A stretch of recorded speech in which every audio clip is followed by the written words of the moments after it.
out here so we get this in chronological order.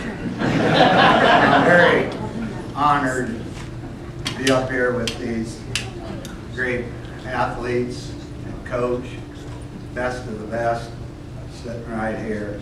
And I'm very honored with my good friend, John.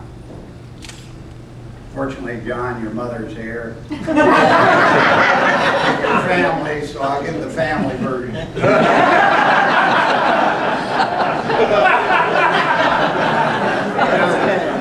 and I go back 50-some years. He was 1 year ahead of me in high school. We played high school football together. Then we went to Manchester College and played football together there. John got me on the dean's list. My freshman year, football started in Manchester a week or two before school, and John persuaded me to go to the apple orchard and borrow a few apples. Well, we somehow got caught. Shotgun was there, we put up our hands, we give, and they got our names. So we both were on the dean's list.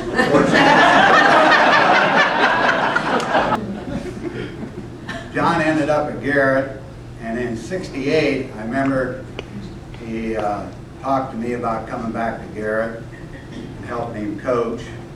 And I thought, well, I don't know. Remember Mrs. Sweeney said to my sister, "Is your brother teaching?" "Yes." "Well, he ought to know all the tricks he pulled them here." So I told John, "I don't think so." Well, the next year, John was after me again and took me down to Northside Relays. Jeff Stroman running the hurdles, Mike Derrickson running the hurdles, the Thrush boys, Tim and Tom, and Larry Myers, and he says, "There's your backfield." I said, "I'll be over."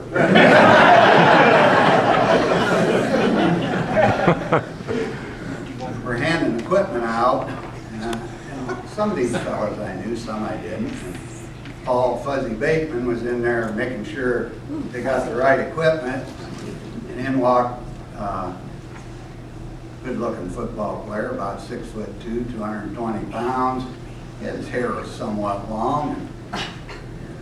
Fuzzy looked at him and said, "Yard, go home and get your hair cut or you aren't playing." So I quit. Out the door he went. I looked at John and I thought, what in the world? He's not getting excited. What's going on? "Don't worry," he says. His dad's the elementary principal, and Fuzzy are good friends. He'll be back by now.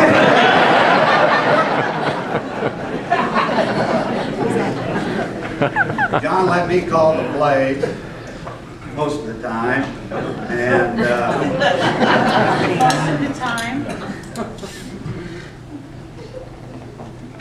if some of you want to live here in Garrett want to complain about your electricity or your potholes, you can call John. He's the reason I'm here.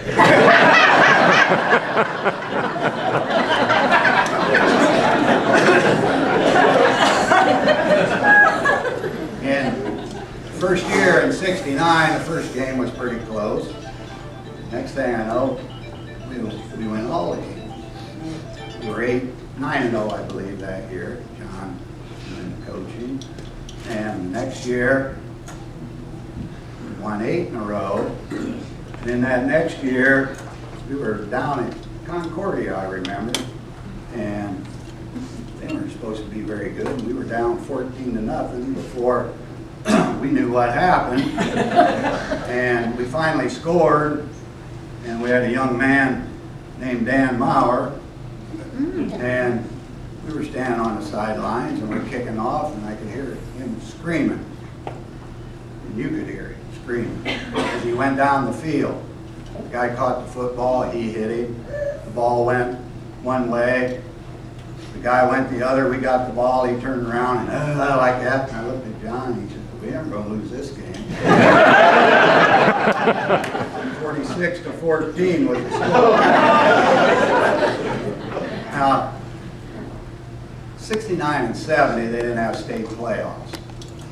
And it's unfortunate because that was a talented group of people. Just to give you an idea, Dan Yard ended up in Tennessee on a football scholarship. Dave Covilla went to Hillsdale on a scholarship. Mike Derrickson to Minnesota. And Steve Nabicki, I believe, was offered a scholarship at Wisconsin. Jeff, John asked me to go along, and Jeff was being recruited by Purdue. Remember, we sit on the sidelines at the Notre Dame game, and they wanted Jeff to play football, and John and I played small college football. Wasn't anything like what we seen that day, was it? I don't know if that changed Jeff's mind or not. But it's unfortunate that they didn't have state playoff then. In, I think it was 72, we were playing DeKalb, and that game Jeff was quarterbacking, and we were up a couple touchdowns, and I said to John, well, let's throw a pass. Oh, no, we don't want to throw a pass. I said, yeah, I said, I'll call timeout, I'll call Jeff over, he's smart, and I'll tell him, if the guy's covered, throw it over his head. Well, okay. What did he do? He threw it right to the other guy, and he scored. Onside, they got kicked off, and onside kicked, and I think recovered. Fortunately for me and Jeff both, we ended up winning. I wish our buddy George was here, because John, we were playing South Adams, and George Hathaway was the coach, and just before half, we called timeout, and I guess it was one more timeout we were supposed to have. We scored, and as we're going off the field for halftime, the two teams merged, and all of a sudden there's George by John and I, and he wasn't very happy, and you know, John and I, coming from a Christian college, we never heard those things.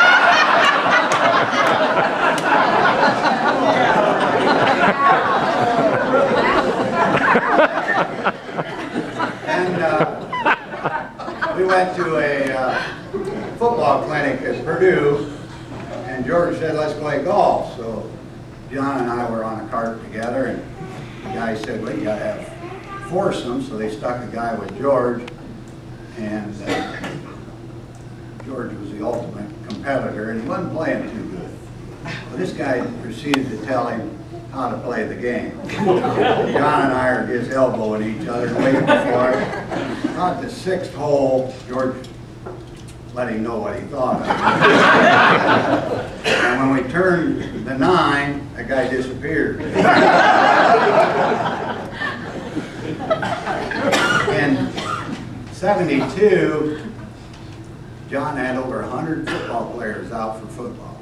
That's the most Garrett ever had. I think we had 40-some freshmen that year. I think that was the year that you became assistant principal. But John's hand is all over the program at Garrett High School. How many, those of you who know some about coaching, you ever hear of an art teacher and a football coach? His talent, artistic talent, is in the gym, it's on our fields. You can't get the field just right, I'll guarantee you that. And, I'm sure glad that John talked me into coming to Garrett. I'm glad he didn't go to Plymouth.